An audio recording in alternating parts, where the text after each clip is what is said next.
शिव और रानी पार्वती। रानी पार्वती की कठिन तपस्या। हिमालय के ऊंचे पहाड़ों में बसा एक अद्भुत नगर था, जहां देवताओं का वास था और जहां बर्फीली हवाएं हमेशा एक ठंडक और शांति का एहसास कराती थीं। यही नगर था कश्मीरी घाटी के पास, और यहीं एक सुंदर और गुणी राजकुमारी का जन्म हुआ था। उसका नाम था पार्वती। रानी पार्वती, जो कि सुंदरता, आंतरिक शक्ति और बुद्धिमानी में अनुपम थी, लेकिन उसकी सबसे बड़ी विशेषता उसकी निष्ठा और समर्पण था। अगर आप भगवान शिव से प्यार करते हो और हमेशा चाहते हो उनकी कृपा आप पर हमेशा बनी रहे तो चैनल को सब्सक्राइब करें, लाइक करें। जल्द ही आपको भगवान शिव आपके जीवन में नई खुशखबरी देंगे। वीडियो को लास्ट तक जरूर देखें, क्योंकि आगे बहुत कुछ खास है। राजमहल में पली पार्वती का दिल बचपन से ही भगवान शिव के प्रति एक अजीब सी श्रद्धा से भरा हुआ था। उसने बचपन में ही सुना था कि भगवान शिव देवों के देव महादेव हैं, जो न केवल अपनी अजीब सी परिधान में रहते हैं, बल्कि जो अपनी तपस्या और ध्यान से संसार का पालन करते हैं। पार्वती को बचपन से ही महादेव की यह छवि बहुत आकर्षित करती थी, लेकिन उसकी जीवन यात्रा में शिव के प्रति यह श्रद्धा एक अनहोनी मोड़ पर आने वाली थी।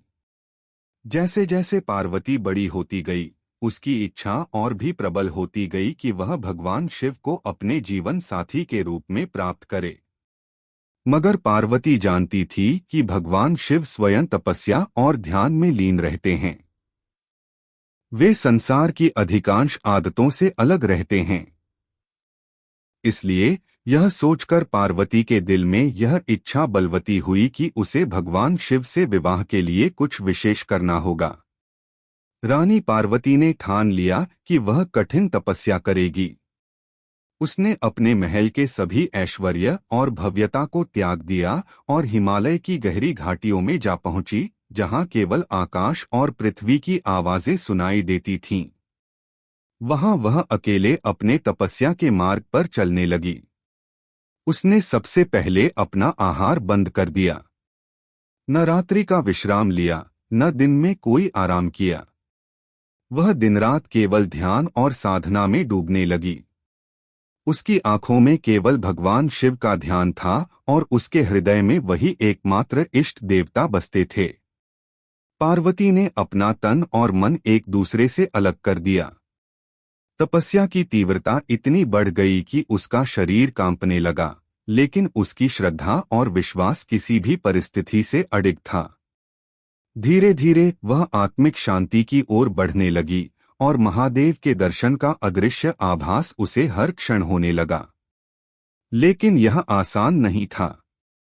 कठिन तपस्या के इस मार्ग में उसे अनेक परीक्षाओं का सामना करना पड़ा। एक दिन जब वह ध्यान मग्न थी, एक राक्षसी रानी ने उसका रास्ता रोका।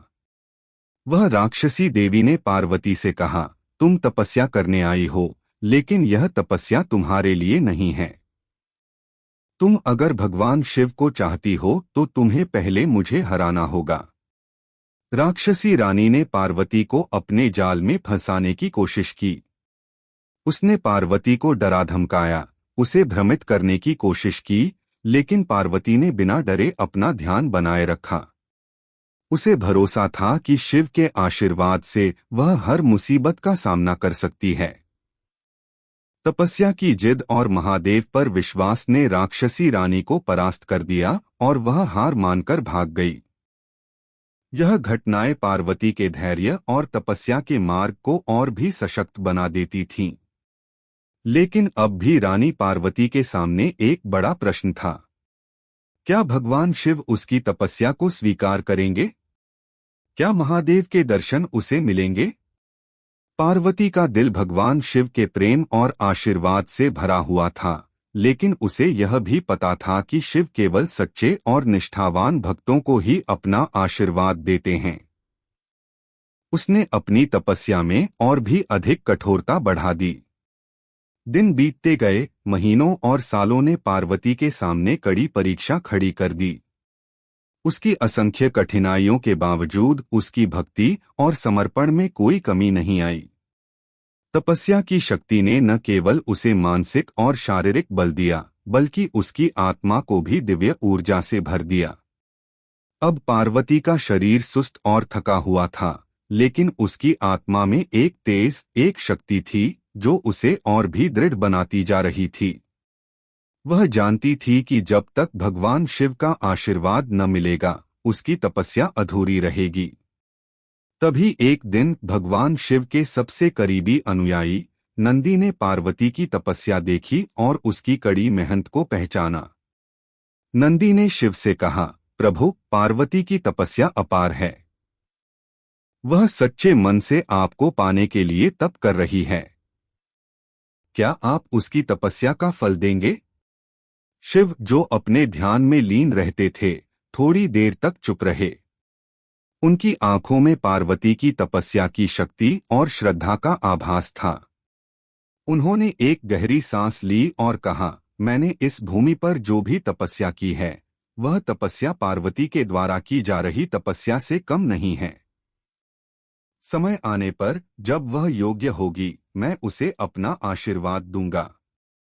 इस प्रकार भगवान शिव ने पार्वती की तपस्या का आशीर्वाद स्वीकार कर लिया था, लेकिन वे उसे अपनी मंजिल तक पहुंचने के लिए और भी कठोर परिश्रम करने की चुनौती दे रहे थे। पार्वती की तपस्या की अगली परीक्षा। रानी पार्वती की तपस्या अब अपनी चरम सीमा पर थी। महीनों और वर्षों की कठोर साधना के बाद उसका शरीर और आत्मा दोनों ही शुद्ध हो चुके थे। उसकी आंखों में सिर्फ भगवान शिव के दर्शन की तीव्र इच्छा थी और उसका मन पूरी तरह से महादेव के प्रति समर्पित हो चुका था। हिमालय के बर्फीले प्रदेश में एक और कठिन परीक्षा उसकी प्रतीक्षा कर रही थी, जो न केवल उसकी भक्ति को परखेगी, बल्कि उसके आंतरिक बल और श्रद्धा की भी परख करेगी।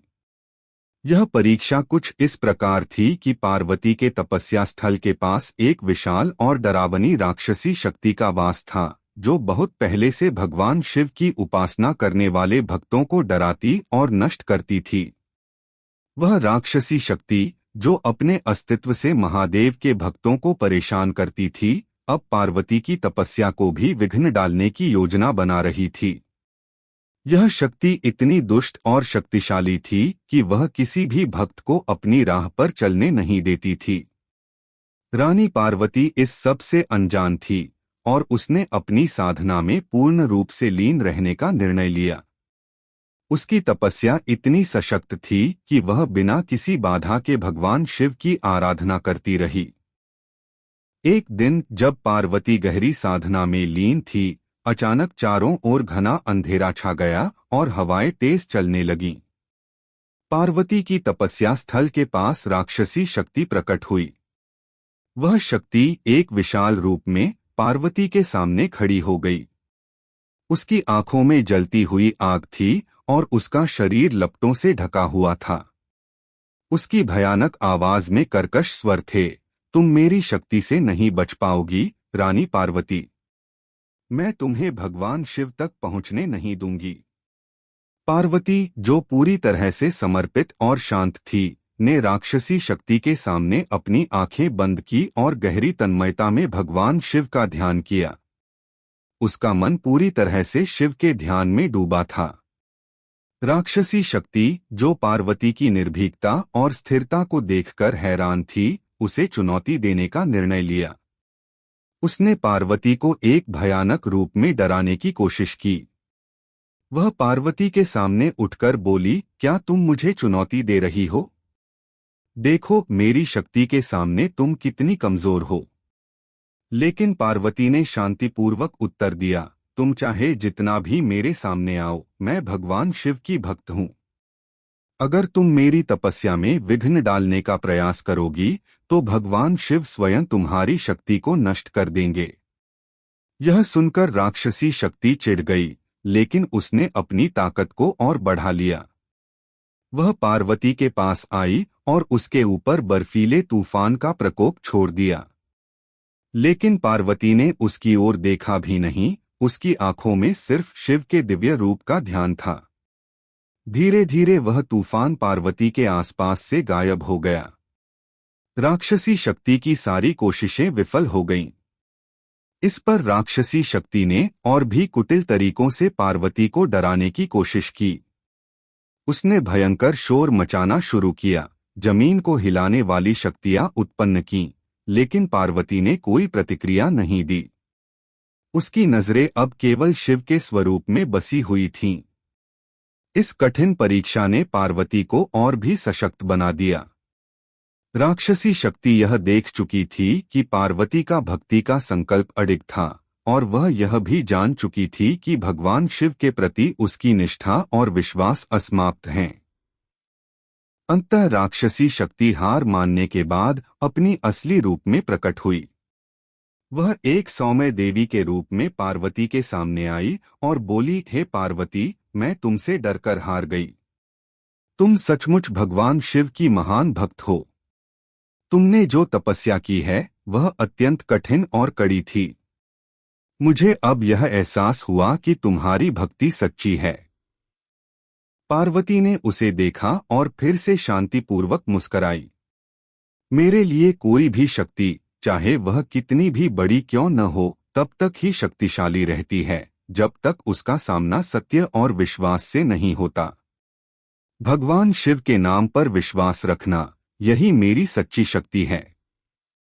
राक्षसी देवी ने पार्वती की भक्ति को सराहा और उसे आशीर्वाद देते हुए कहने लगी, तुम जिस तरह से भगवान शिव के प्रति समर्पित हो, तुम्हें उनका आशीर्वाद प्राप्त होगा।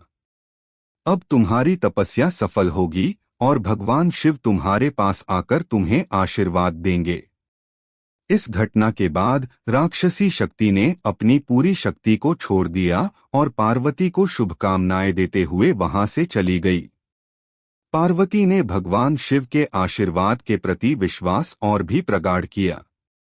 पार्वती की कठिन तपस्या और उसके अडिग विश्वास ने उसे एक नई दिशा दी थी। उसकी साधना की शक्ति अब पूरी तरह से परमात्मा शिव की कृपा से जुड़ी हुई थी। अब उसकी यात्रा का अगला चरण शुरू होने वाला था। भगवान शिव से पहली मुलाकात।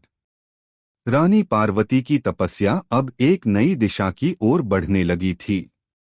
उसने अपनी आंतरिक शक्ति और समर्पण से न केवल अपने मन और आत्मा को शुद्ध किया था, बल्कि उसने भगवान शिव से मिलने की अपनी यात्रा में एक महत्वपूर्ण मोड़ लिया था। हिमालय की बर्फीली वादियों में, जहां सूरज की किरणें भी धुंधली हो जाती थीं, पार्वती ने हर परिस्थिति का सामना करते हुए अपनी साधना को और भी कठोर कर लिया था। उसके भीतर एक अजीब सी ऊर्जा थी जो उसे और भी दृढ़ बना रही थी। अब पार्वती का दिल केवल एक ही चाहत से भरा था, भगवान शिव का दर्शन। वह जानती थी कि उसे अब केवल महादेव के सामने अपने समर्पण को प्रस्तुत करना है। कई महीनों से चल रही इस कठिन तपस्या ने उसकी आत्मा को शुद्ध कर दिया था और अब उसका मन पूरी तरह से शिव के प्रेम में लीन हो चुका था। एक दिन जब पार्वती अपने ध्यान में गहरी समर्पण की स्थिति में थी, उसकी तपस्या स्थल के पास आकाश में एक अद्भुत दृश्य उभरा। आकाश में घना बादल छा गया और अचानक एक दिव्य प्रकाश की रेखा ने हिमालय की बर्फीली चोटियों को चीरते हुए पार्वती के पास आकर उसे घेर लिया। वह रेखा धीरे धीरे उस दिव्य रूप में बदलने लगी जिसे पार्वती हमेशा अपने मन में कल्पना करती थी। पार्वती की आंखें खुली और उसने देखा कि सामने भगवान शिव स्वयं प्रकट हो गए हैं। उनका रूप इतना सुंदर और शांत था कि पार्वती के शरीर में एक अद्भुत सिहरन दौड़ गई। उनकी जटाओं में चंद्रमा जड़ा हुआ था, गले में सर्प लहरा रहे थे और उनकी तीसरी आंख ने दुनिया के सभी राजों को खोलने की शक्ति दी थी। उनके चेहरे पर एक गहरी शांति और असीमित करुणा थी जो पार्वती के दिल को छू गई। भगवान शिव ने पार्वती को देखा और एक लहजे में कहा, हे पार्वती, तुमने कई वर्षों से कठिन तपस्या की है। तुम्हारे समर्पण और निष्ठा को मैं जानता हूं, लेकिन अब तुम्हारा असली परीक्षा का क्षण आ चुका है। पार्वती, जो इतनी कठिन साधना के बाद अब भगवान शिव के सामने खड़ी थी, भय और श्रद्धा से भरी हुई थी, लेकिन उसने अपने भीतर की शक्ति को महसूस किया और बोली, प्रभु, मैंने आपके प्रति समर्पण किया है। आप जो कहें मैं वही करूंगी। आपकी कृपा से ही मेरी तपस्या सफल होगी। शिव ने एक क्षण के लिए चुप रहकर उसे देखा, जैसे वह उसकी सच्ची भावना को परख रहे हों। फिर उन्होंने कहा, पार्वती, तुम्हारी तपस्या में कोई कमी नहीं है, लेकिन केवल तपस्या से भगवान प्राप्त नहीं होते। भगवान शिव के प्रति तुम्हारा प्रेम और विश्वास ही तुम्हें अंतिम मंजिल तक पहुंचाएगा। क्या तुम मुझे अपने दिल से स्वीकार करने के लिए तैयार हो? पार्वती की आंखों में आंसू थे, लेकिन यह आंसू खुशी के थे।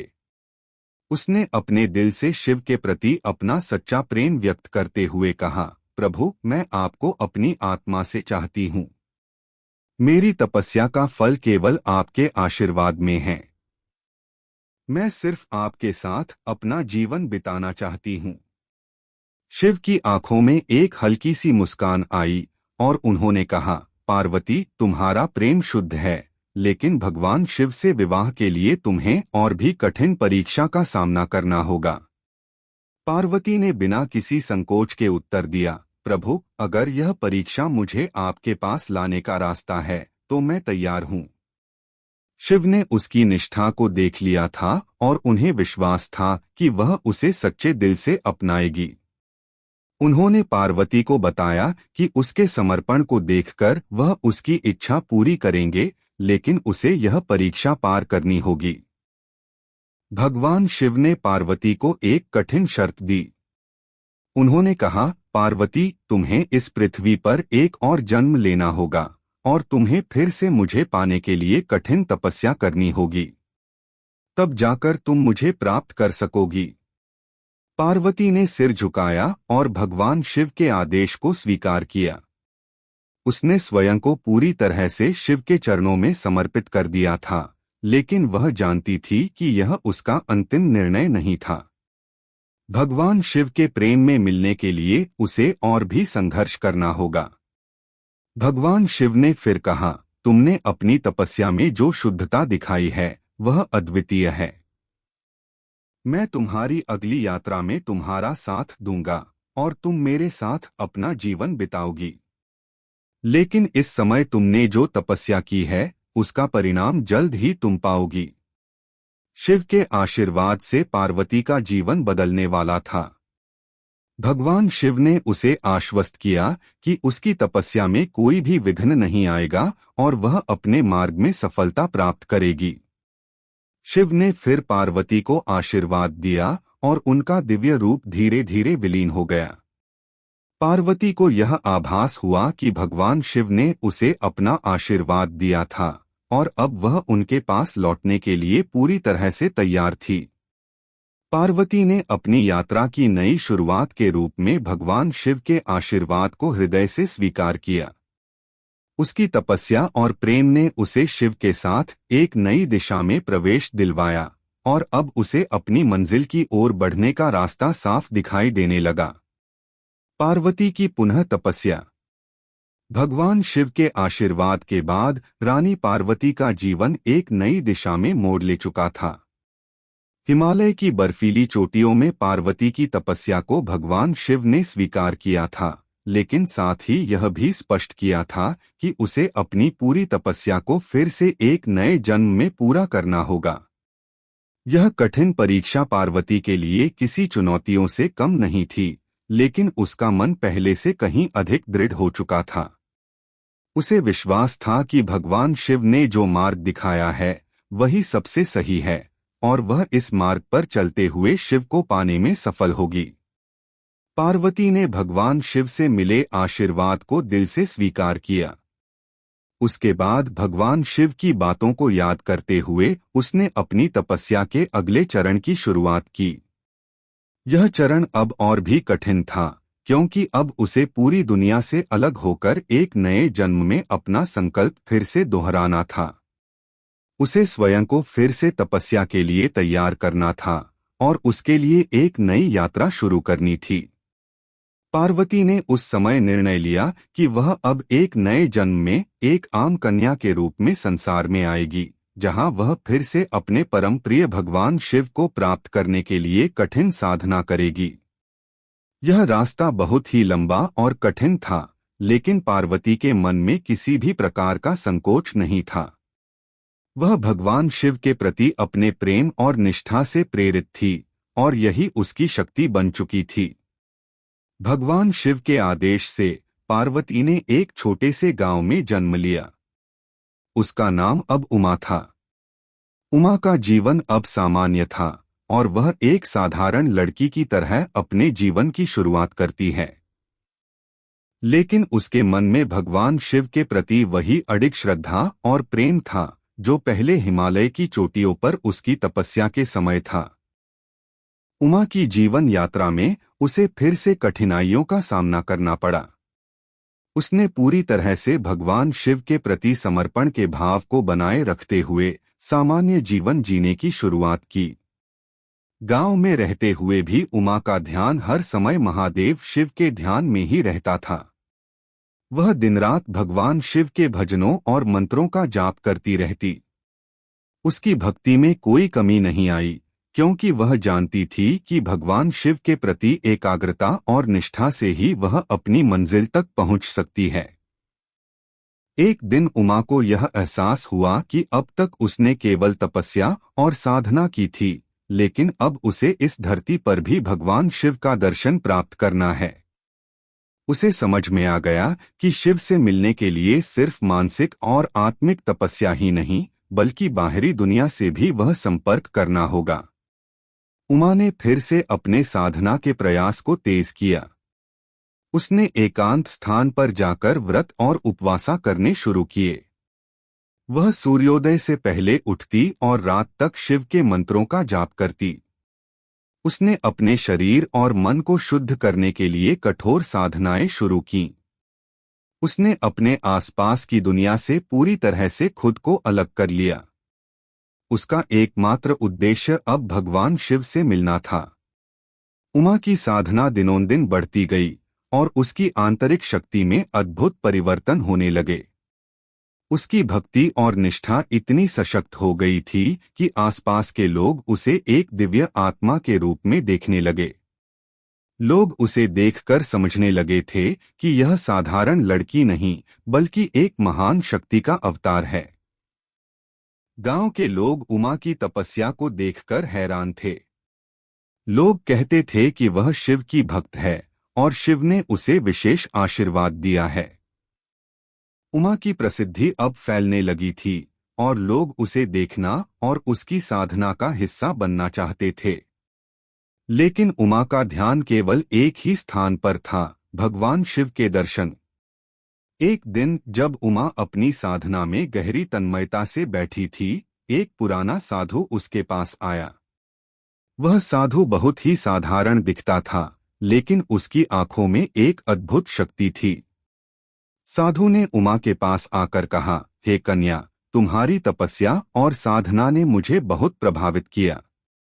क्या तुम जानती हो कि तुम्हारी यह साधना भगवान शिव के चरणों तक पहुंचने का मार्ग है? उमा ने आंखें खोलते हुए साधु को देखा और कहा, मुझे यह नहीं मालूम कि यह साधना मुझे कहाँ तक ले जाएगी, लेकिन मेरा विश्वास है कि भगवान शिव मेरे साथ हैं, और मैं उनसे मिलने के लिए पूरी तरह से समर्पित हूँ। साधु ने उसकी बातों को सुना और कहा, तुम्हारा विश्वास और तपस्या ही तुम्हारी शक्ति है।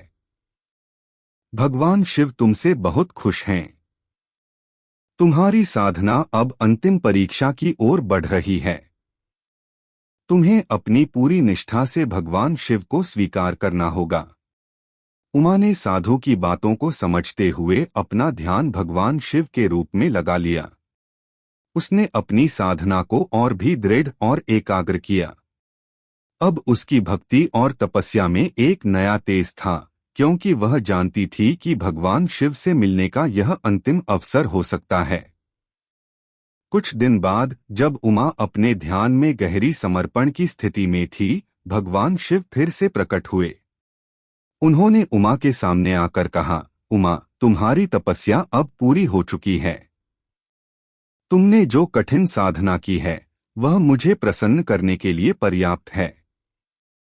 मैं अब तुम्हारे सामने हूँ और तुमसे एक वचन चाहता हूँ। उमा ने श्रद्धा से सिर झुका दिया और कहा, प्रभु, मैं सब कुछ आपके चरणों में समर्पित करती हूँ। आप जो भी कहेंगे मैं वही करूंगी। भगवान शिव ने उमा की भक्ति को स्वीकार किया और कहा, तुम्हारा तप और विश्वास अडिग है। तुम मेरे साथ हमेशा रहोगी और तुम्हारा प्रेम शाश्वत होगा। मैं तुम्हें अपना वरदान देता हूँ और तुम मेरी पत्नी बनोगी।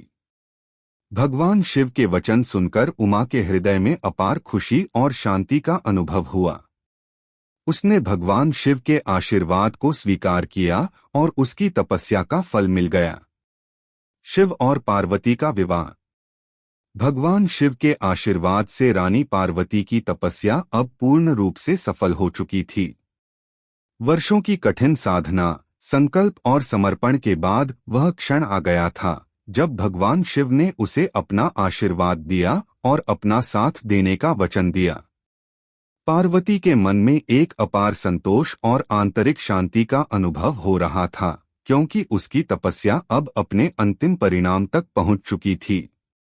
भगवान शिव का दर्शन, उनका आशीर्वाद और उनका प्रेम अब उसकी झोली में था। वह सचमुच भगवान शिव की पत्नी बनने वाली थी। भगवान शिव के वचन के बाद पार्वती के जीवन में एक नई शुरुआत हो रही थी। उसने अपना आत्मसमर्पण पूरी तरह से किया था और अब भगवान शिव के साथ अपने जीवन के इस नए अध्याय की शुरुआत करने के लिए तैयार थी। परंतु इसका मतलब यह नहीं था कि अब उसे और कोई संघर्ष नहीं करना था। पार्वती के मन में एक नई दिशा के प्रति दृढ़ विश्वास था और वह जानती थी कि भगवान शिव से विवाह करने के लिए उसे और भी कुछ कदम उठाने होंगे। भगवान शिव ने पार्वती से कहा था कि उनका विवाह अब शीघ्र होने वाला था, लेकिन इसके लिए कुछ अनुष्ठान और समारोहों की आवश्यकता थी। भगवान शिव ने पार्वती को बताया कि इस महान अवसर के लिए देवताओं और ऋषियों का आशीर्वाद प्राप्त करना आवश्यक है और इस कारण एक बड़ी सभा का आयोजन किया जाएगा। पार्वती ने आत्मविश्वास से इस यात्रा को स्वीकार किया। वह जानती थी कि उसे महादेव के साथ अपना जीवन बिताने के लिए और भी कार्य करने होंगे। अब उसकी साधना का उद्देश्य एक नया मोड़ ले चुका था और वह एक नई यात्रा की ओर बढ़ रही थी। विवाह का दिन पास आ रहा था। भगवान शिव ने पार्वती से कहा, हमारा विवाह अब देवों की उपस्थिति में होगा। हमें देवताओं और ऋषियों के आशीर्वाद की आवश्यकता है। सभी देवताओं को आमंत्रित किया जाएगा और हमारे विवाह के इस महान अवसर को सभी को साझा करने का अवसर मिलेगा। विवाह की तैयारियां पूरे देवलोक में जोर शोर से चलने लगीं। देवताओं के साथ साथ ऋषिमुनियों को भी आमंत्रित किया गया। हिमालय की ऊंचाइयों से लेकर त्रिलोकी तक भगवान शिव और रानी पार्वती का विवाह एक ऐतिहासिक और दिव्य घटना के रूप में देखा जाने वाला था। सभी देवता और देवियां विवाह समारोह के लिए उपस्थित हुए। भगवान शिव ने अपनी परम शक्ति के साथ महादेव रूप में सबका स्वागत किया। भगवान शिव ने पार्वती को अपनी पत्नी के रूप में स्वीकार किया और उनका विवाह एक भव्य समारोह के रूप में हुआ। इस अवसर पर ब्रह्मा, विष्णु, इंद्र, अग्नि, वायु, सूर्य, चंद्रमा, गणेश, कार्तिकेय और सभी देवता उपस्थित थे और हर किसी ने इस दिव्य विवाह के महान उत्सव में हिस्सा लिया। विवाह के समय भगवान शिव के साथ पार्वती का रूप और भी सुंदर और दिव्य प्रतीत हो रहा था। पार्वती ने लाल रंग की साड़ी पहनी थी जिसमें सोने की कढ़ाई और रत्न जड़े हुए थे। उसकी सुंदरता देखकर देवता भी आश्चर्यचकित हो गए थे। उसकी आंखों में एक अद्भुत चमक थी जो भगवान शिव के प्रेम और आशीर्वाद से उत्पन्न हो रही थी। पार्वती की मुस्कान में एक असीम शांति और संतोष था। भगवान शिव ने पार्वती को अपनी पत्नी के रूप में स्वीकार किया और उनका विवाह पूर्ण हुआ। इस दिव्य विवाह के बाद देवता और ऋषिमुनि सभी ने आशीर्वाद दिए और भगवान शिव और पार्वती के विवाह को आशीर्वाद दिया। सभी ने एकजुट होकर भगवान शिव और रानी पार्वती को सुखी और समृद्ध जीवन की कामना की। विवाह के बाद पार्वती को भगवान शिव के साथ उनके कैलाश पर्वत पर भेजा गया, जहां वह दोनों मिलकर एक नई दुनिया की शुरुआत करेंगे। कैलाश पर्वत अब न केवल भगवान शिव का घर था, बल्कि यह अब पार्वती और शिव के मिलन का स्थान बन गया था, जहां उनके प्रेम और विश्वास की शक्ति हमेशा बनी रहेगी। भगवान शिव और पार्वती का विवाह केवल एक पारंपरिक विवाह नहीं था, बल्कि यह भक्ति, विश्वास, तपस्या और समर्पण की सर्वोत्तम अभिव्यक्ति थी।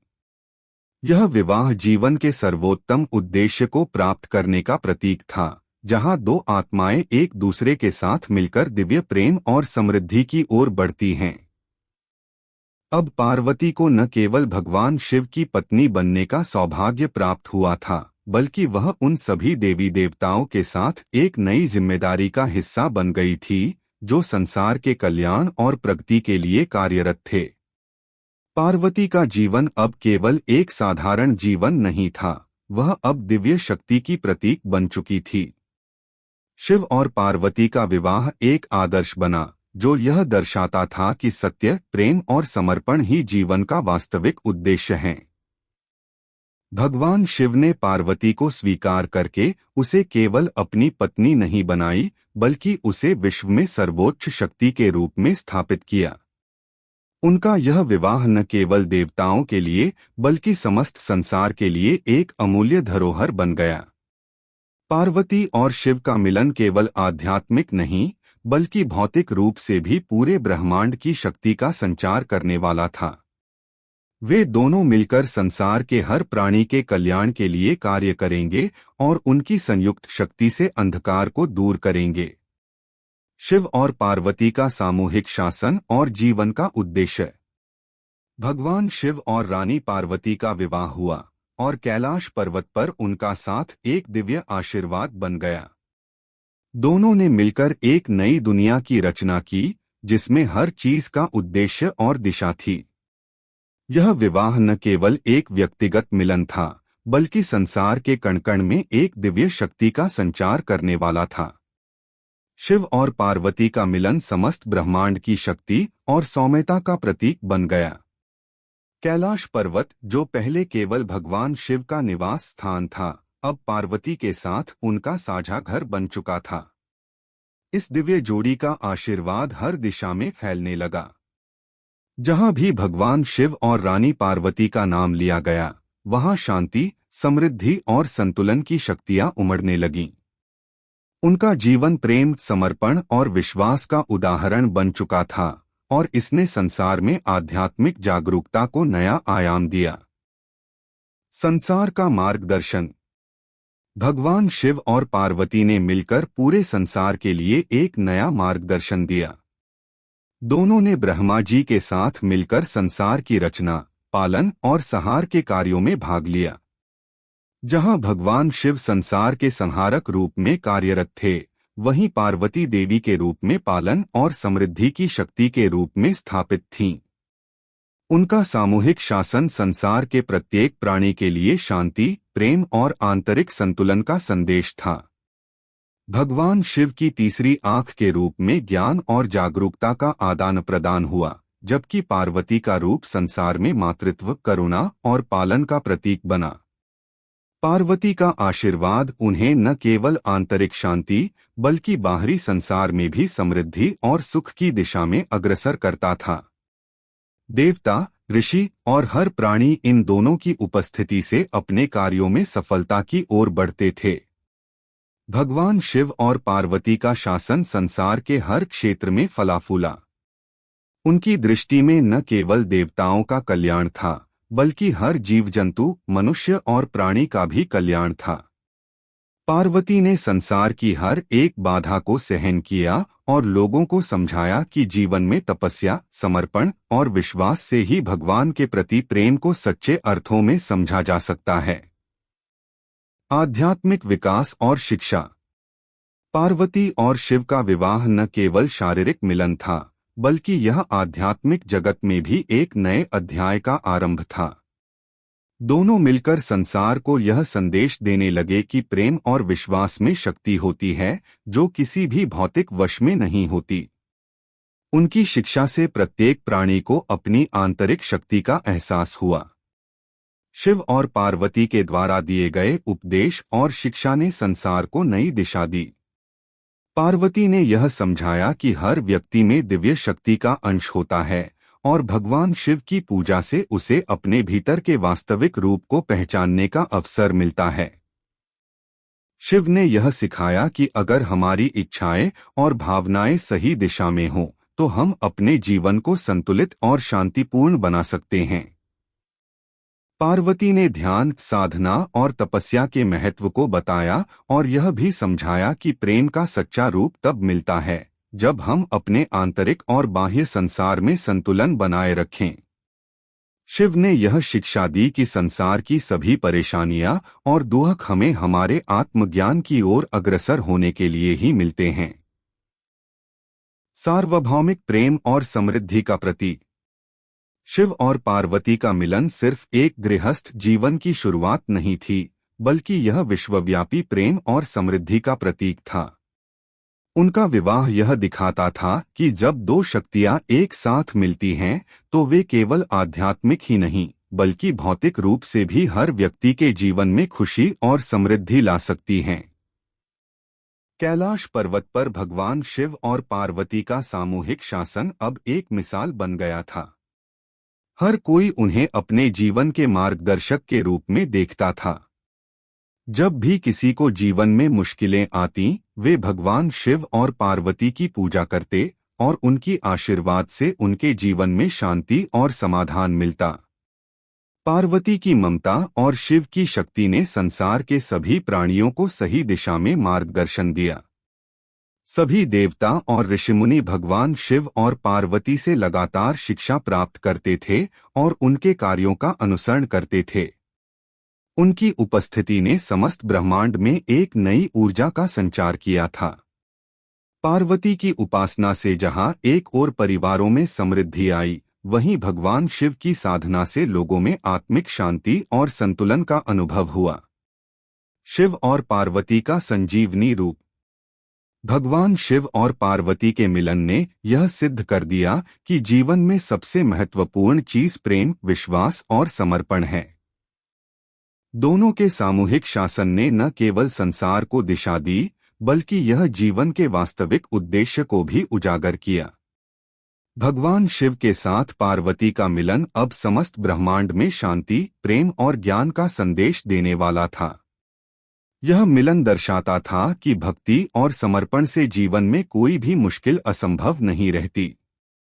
पार्वती और शिव का विवाह एक आदर्श था, जहां दोनों ने मिलकर संसार के प्रत्येक प्राणी के लिए अपने आशीर्वाद और प्रेम की बौछार की। यह दोनों देवता अब एक दूसरे के सहारे और समर्थन से जीवन के हर पहलू को प्रकट कर रहे थे। भगवान शिव और पार्वती का मिलन सिर्फ एक जोड़ी के रूप में नहीं था, बल्कि यह संसार के लिए एक स्थायी संदेश था कि जीवन में हर संघर्ष और चुनौती से उबरने का मार्ग केवल प्रेम, विश्वास और समर्पण के माध्यम से ही संभव है। अगर आपको हमारे वीडियो पसंद आए तो चैनल को सब्सक्राइब जरूर करें, लाइक करें और अपने विचार कमेंट में साझा करें। आपका सपोर्ट हमें और बेहतर कंटेंट बनाने की प्रेरणा देता है। धन्यवाद।